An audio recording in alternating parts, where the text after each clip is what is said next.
So what's a Christian blockchain, Tom? Oh, well, you came up with the term. Is it a extension of what we were calling a self-Christ-centered tech bros? I think the sun is very weird here. But I think so, yeah. But what makes? I was trying to think of what makes the thing Christian. Well, more importantly, why did we even come up the phrase a Christian blockchain? Because that would suggest that there are very many unchristian blockchain, and so maybe we should start talking about what we find lacking. And I feel like I'm in this weird sun. Oh, if you have to pull down the blind, just pull out the blind then. I think maybe I should fix the blind. I don't know. Anyway, whatever. Does it look weird on your end? You look very uncomfortable, which is probably. No, it's fine, actually. So why don't you pull down the blind? This part will obviously be edited out, or maybe not. It's whatever. People will forgive us. Yeah. Hang on. Let me go fix the blind because this sure. looks terrible.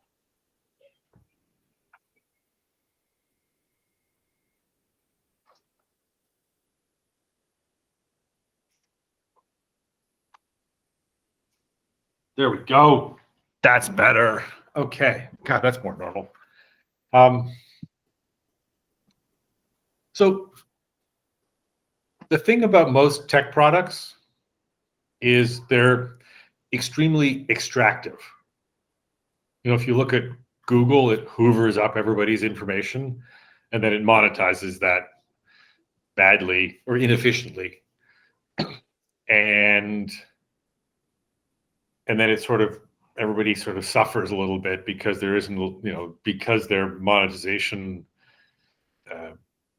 model is so rigid, it's all keywords. So they just have to protect that. So they just force everybody to kind of live in that paradigm. Mm-hmm. And then everybody sort of suffers because ultimately that's not a normal human paradigm. So and that's probably what we would call satanic, right? Because you're just sitting there, you've kind of enslaved everybody so that they all support your revenue model.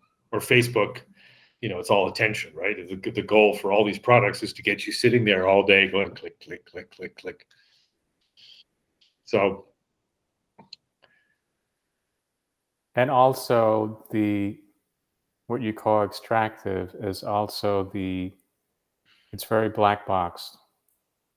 So when people, for me, when you were proposing the term Christian blockchain, for me, Christian means synonymous with mass adoption, something that the Beatitudes can, when they're eating the loaves and fishes, oh yeah, I get that blockchain and how it could, the values as apparent. But the way the whole crypto industry is set up right now is that it is.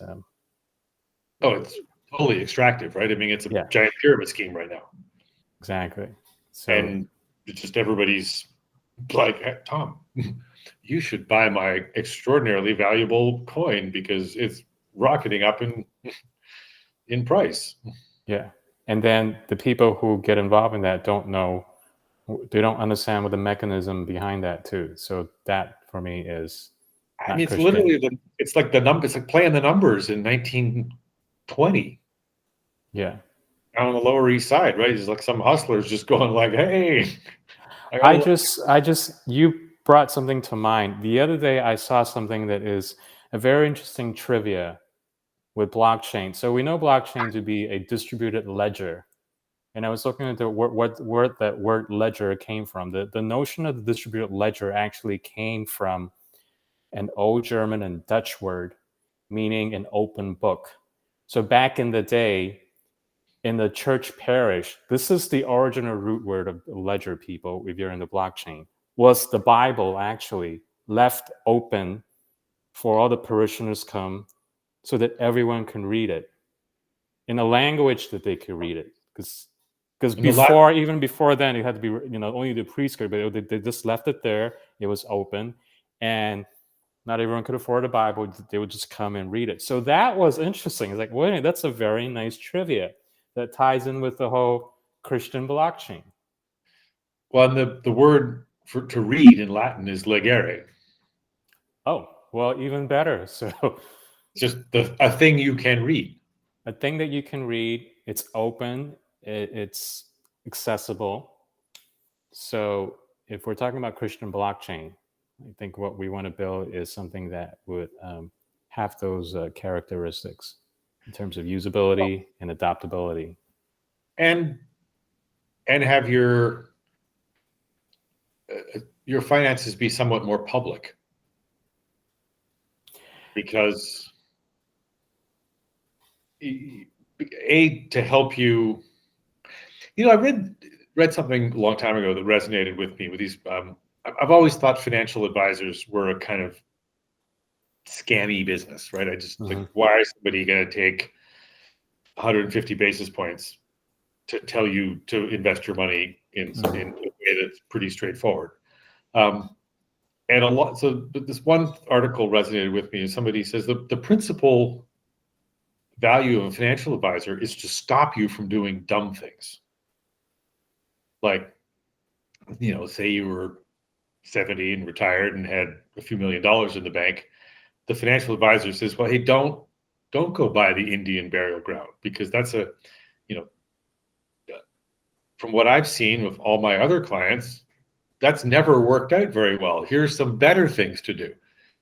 So that's really their role, is to be a neutral third party going, I know you think this is a super cool idea right now and you're totally fired up about it, but it's a terrible idea and you probably shouldn't do it. And then so an open blockchain kind of fulfills a similar function, because when you have to go buy the Indian burial ground, you have to go, oh my God, everyone's going to see that I did that, and maybe I shouldn't do that. So what would the mechanism for that and that transaction be? Like, people would have to vote or give their opinion, or in how we design it? What? Well, in theory, you'd want other people to come and help you with the transaction by lending you money, right? So say the guy's going to go buy this thing, it costs a few $100,000. He's going to go borrow. He wants to get half let's get the community to come in and support him, and maybe go in for half, or that, or lend him the money for the transaction. He's got to sell it to the group, and the group's going to say, that's not, like, we don't want to do that. And suddenly now the guy has to say, as opposed to the bank that's like, yeah, great, we'd love to lend you money because we don't care what you do with it. Whereas your friends are going to be like, I don't know, like, yeah, I think you should, maybe it's better if you, instead of buying the burial ground, maybe get something that is already fixed up and ready to go. And then you could rent it, and then it would be less hassle for you and a more predictable stream of revenue, right? And so it just forces you to have to kind of get the community involved, and either convince the group that what you're doing is a good idea, or recognize that maybe it's not such a good idea because you can't convince the group. So one of the things we have to figure out for Dark Row is, how do you recruit and assemble these people of character to be able to moderate and give you good advice and vote down a bad idea? Yeah, they're just societies of people, right? They're just friends, acquaintances, people that like. There's a very like German community banks actually work like that now. There's a Dutch banking system called Raiffeisenbanks. I don't think they're still in existence. I think they kind of got. I mean, the big banks hate these things because often they're impossible to compete with. Because if I know you, and I can, or if people know each other, they're much more likely, first of all, to be better informed investors in terms of how they're lending you money. They'll give you a better interest rate because they kind of know, there's less risk because I actually know I know a lot more, know you. And if you do get into trouble, they're much more able to sort of work with you to help you, through your period of trials and tribulations. Whereas a big bank is like, we have a process. We just have to do it the way we do it. We can't tailor our services to each individual. So what happens is all the good deals end up going to the community banks, and the big bank gets stuck with the people who nobody wants to lend money to because they're disasters. And then the big bank is like, well, we don't want to lend money to them either, but that's all we can, that's all we got left. We have to start charting out the transaction you just described. So what it would look like with the person who wants to borrow the money. Mm-hmm. What buttons, what he or she needs to submit on the front end. Okay.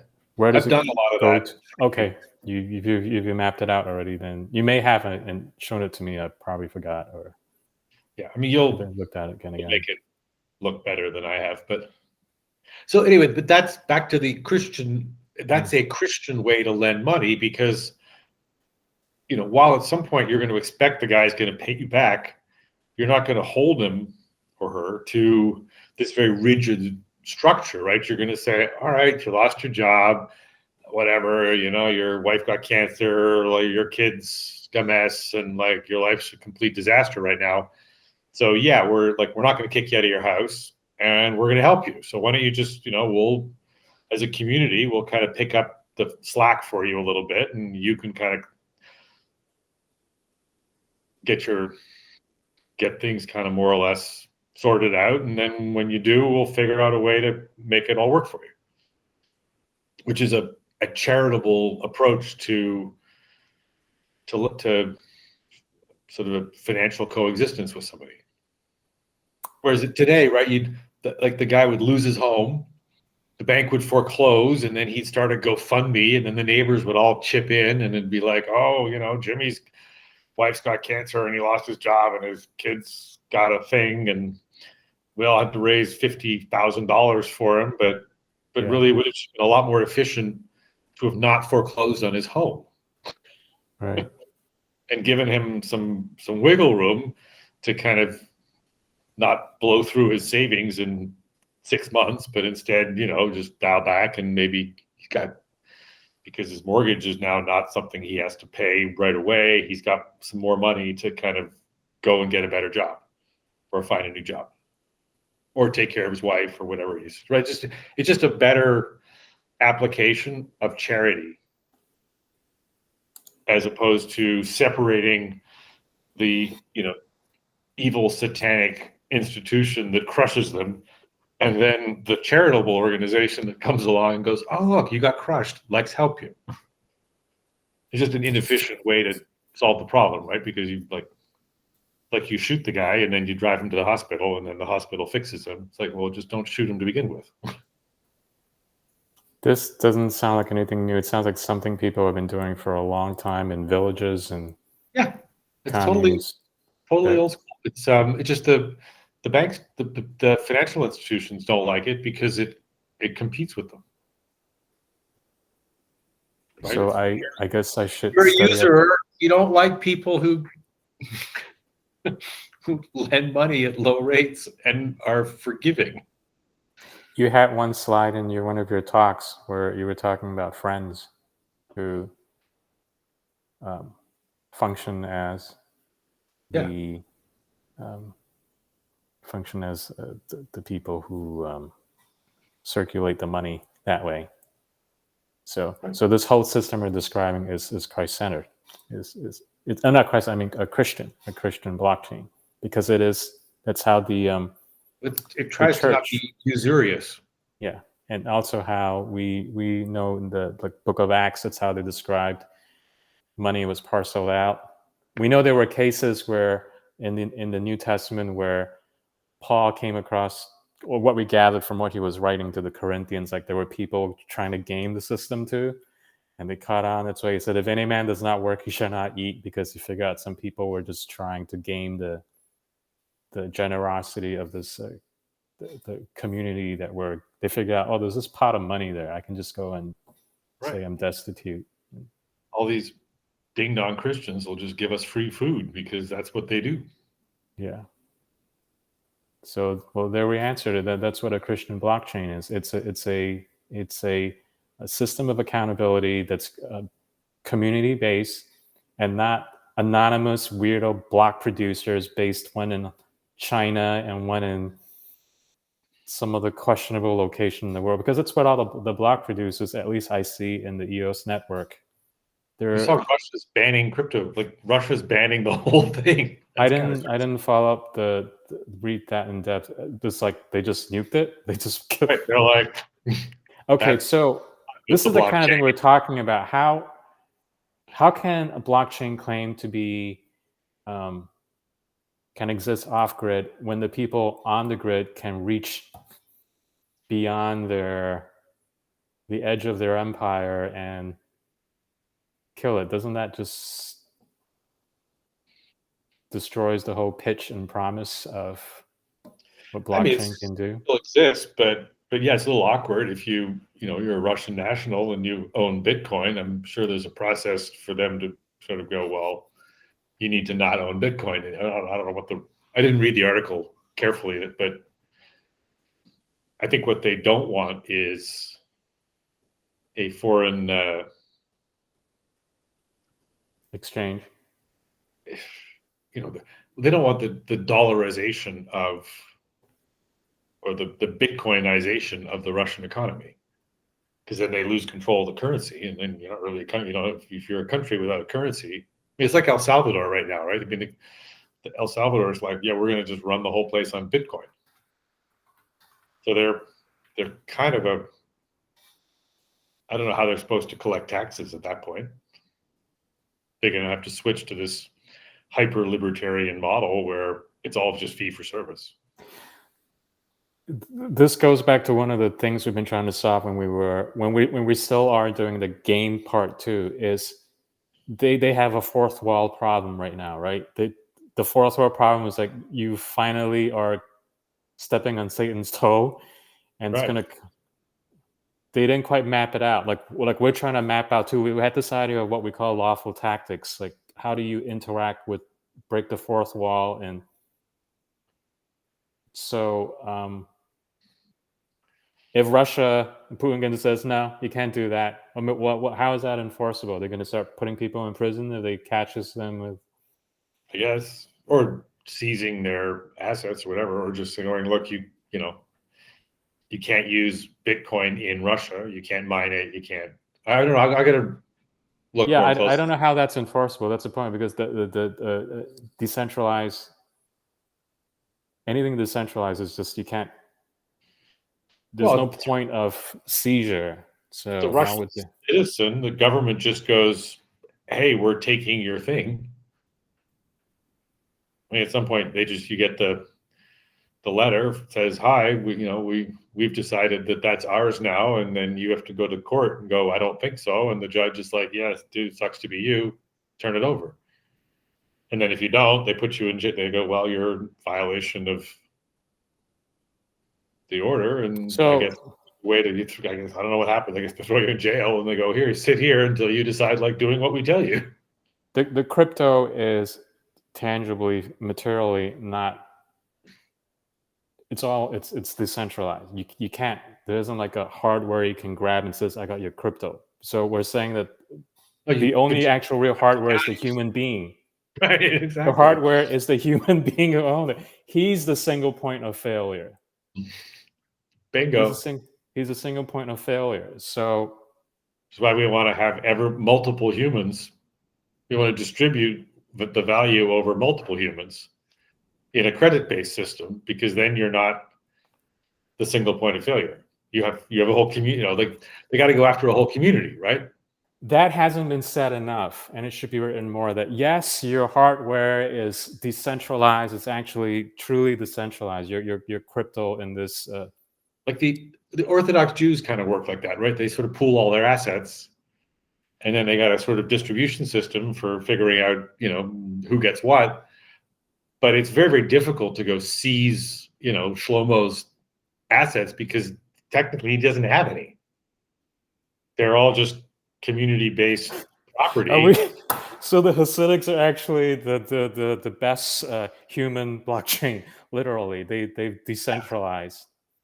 Yeah, They're one of them. I mean, yeah. Again, these are commune old capitalists. Yeah, that's so. These aren't new ideas. This like the local warlord has been seizing assets for generations. So these people aren't stupid. They're like, well, let's make it much harder to seize. You could, in theory, said, "I got Grandpa here. If you don't turn over the rest of you, you won't see Grandpa again." And then Grandpa says, "It's okay. I've got a good life. The rest of you run." Right. Basically. No, that's kind of a criminal regime at that point, right? I mean, if like there's a lot of. You see, I think most laws don't let you kind of do that. See, my problem with this whole thing is that we're just still trying to improvise against really shitty totalitarian thing, and then ideally is that people just let us do what we want, and not we're competing against the system legally, and not like we're doing something to move off grid. In fact, this should be on the grid. It's an alternative to the grid, not escape the grid. I think we're competing against the liberal idea of the state, which is a 18th century innovation, product of the Enlightenment, that in theory exists to protect people from each other. And there's lots of theories of the state, but ultimately, as a Christian, you're outside the state, right? You're something other than the state, which is why a lot of states tried to make their religions state religions, because they could then bring the church under the control of the state. A lot of if you look at the English and the Germans, right? I mean, they created. Like I remember, I worked in Germany. I was quite shocked that I paid a church tax. It was like, wow. I got my paycheck thing, and it had all kinds of kooky things on it, but I still remember the church tax. It was it was like $10 or something. Just wasn't a lot of money, but I was like, what? We pay the church? My boss was like, yeah, that's what we do here. We just collect money and we give it to and the state pays for the churches. I'm trying to find the article you sent me a few days ago where it was about changing the system, like replacing it was a historical an article in history where people replaced the currency, not illegally, but slowly over time. Where was that? Gresham's Law. Yes, that one. That's just bad money drives out good. It's the best way to think of Gresham's Law is, like your sock drawer, you never find the good socks. There's only bad socks. Or the one sock that's missing. It's always the other pair is missing. Yeah. Sorry. Well, that's not Gresham's, but just okay. There's always essentially what happens is people kind of hoard the good stuff and then they get rid of the bad stuff. You have a favorite pair of socks? I know, me too. It's just, why do you have all these that you don't want to wear, but that one? And then, so that one, either you've used it or you've hoarded it or you've hidden it, or it's not. So all the bad money goes into circulation and the good money gets hidden in the mattress. And then, of course, as that process gains steam, people start to trade bad money for good money and then hide the good money. And then they want to, they take their bad money to the grocery store and try to buy groceries. Go, here, take my crappy money. And what happens at the end with Gresham's Law? What happens? Well, at some point, nobody wants the bad money anymore, and then you have a bit of a financial crisis, so people have to start spending the good money. But they essentially just break, the bad money just starts to lose value, and then they kind of become two currencies. But does the good currency come into being then and become the standard when that happens? Yeah, at some point, they have to clean up the money system and say, well, we're only going to have good money now. So that's the way to do it without, the Russians saying, I don't like what you're doing here, funny business. We're going to go and You have to have a better currency, a Yeah. safer currency, a more stable means of exchange, medium So of exchange. it happens organically. It happens under in plain sight of the current regime who's What's happening now, right? I mean, people are sort of trading like you see it with these asset bubbles within real estate and equities. So people are, exiting dollars and going into Florida condos and shares of Apple, which are all, like, so there's at some point there's just going to be a disconnect. Like, why can't, if you could just trade Apple shares in Florida condos, you would never have to use dollars again. You just go to the store and go, hi, I'm going to, give you a bit of a condo and a bit of an Apple share, and I'm going to get some groceries for tonight, and I'm going to go home. What are they using in Latin America right now? Which cryptocurrency what was it, El Salvador? Yeah, it's not working that well. I mean, his problem is he's out of money, right? He's broke. So what he's hoping is that he can kind of attract just people to his country because of the crypto cool factor, right? He's looking at places like Puerto Rico and what's the other one down there that has a big crypto bro community? I forget. But he can kind of get some, Bitcoin millionaires to buy beach shacks in El Salvador and just do cool crypto projects while they get high and bang the locals and hang out at the beach. Okay, so the stories I'm reading about how, like in El Salvador or some Latin American country, that's just a story. Then they're not really actually using crypto yet to. I mean, he legally made it a tender that you can use to pay your taxes. So here's the thing: I'm trying to understand. I know here, for me personally, anything that has to do with crypto involves wallets, keys, Right. key pairs. Most people in El Salvador truly shouldn't. And I'm trying to understand.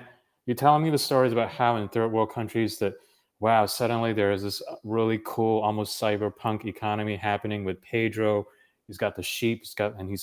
He's able to have his MetaMask wallet. I'm trying to and here I am trying to push a wallet key in command line EOS, and I'm running errors. I'm trying to figure out what is real and what is just cyberpunk fiction, because I don't picture Pedro, who lives in a zinc shanty with a shanty roof, suddenly have MetaMask and be able to have multiple cold wallets and hot wallets with key pairs and. No, but maybe he's got an app, right? I mean, maybe there's like the local version of Coinbase that but again, he's got to be, but he has to have collected that money somehow, right? So somebody has to have shown up and said, hey, Pedro, I want to buy a sheep, and I'm going to give you some Dogecoin, right? And then Pedro's got to be like, yeah, that sounds super suspicious to me. I'd rather just you give me money. Yeah. And he's like, no, it's really cool. You got to check it out. And he finally convinces Pedro that it's an awesome idea. And then, Pedro's downloaded that thing and he's got his account, and then he gets now he's got this bit of crypto that because he gave the guy the sheep, and now he can do something with it. I want to get a more in-depth investigative look at what is happening in the actual transaction between Pedro and Carlos, just to understand. Because what we're doing in El Salvador and just investigate. Okay, we're gonna have to hire a bodyguard too. I want to. Well, it's pretty safe down there. We go on a fact-finding mission. Let's go on a fact-finding mission because I want to know how, like, hardware to hardware, phone to phone, What's and what is the where is what their blockchain is, who is their block producer. I don't know. I just can't picture it. Or either that there is someone who's acting like a middleman for them too, which I could see happening. It's like probably, Pedro I think says, I think what they just want is a bunch of like tech dudes, tech bros to go set up shop in we're here like some because here's that's more plausible to me that Pedro took a sheet to some cyberpunk and said, I need you to. Akayutia, What's that? a little beach town called Yeah. Akayutia. There's probably some kind of cyberpunk who's came from somewhere else, and Pedro would go to the cyberpunk and says, I need you to help me just figure this out. And so that or Pedro's kid is bored and doesn't want to deal with sheep and like figures out. But I cannot imagine Pedro with a sheep having this and multiple key pairs and trying to figure out, and I don't see that happening. So it's just so. I don't know. Let's go fly to San Salvador. Yeah. So I mean, for what we're doing for Darkma, I'm just picturing would that be? It's a small country. I'm sure they'd be friendly. Yeah. I'm saying that when we build out Darkma, for those of you just joining us, is our proposed name for the currency, the cryptocurrency for Dark World. Darkma, which called it to be a smartass. We could call it smartass to the smart. How is that the FJB coin doing? I think it's just smart coin. how's the FJB or Let's Go Brandon coin doing? LGB coin. It's probably doing great. I think they're called shitcoin. And I did not, that's not my word. I'm just quoting. We're going to have smart coins, Tom, not shit coins. We're going to have smart coins. We're going to have Christ-centered crypto coins. Well, anyways. No, it seems to be worth very little. Yeah, it was this like 0.00000004365. So I don't know. I mean, I'm saying I know the idea was that if you build this thing right, it's just completely automated. It's very little hand holding. But I'm just picturing for the people that we want to help, which is we said the Iowa farmer and beekeepers of the world. I'm just picturing that they will still need some expertise to help them. Yeah, well, that's where do the transaction, and we could like take a cut for that. It's okay, right? It's just like take a little fee for helping you do that, because I know if key pairs is too much for you to handle, that's fine. Just give a little percentage to Archon of Graceland, and he would just like whoop-de-doop, and there you got your jar of honey, or your sell them sell them an app for like $2. I think it's just better if too. Yes. As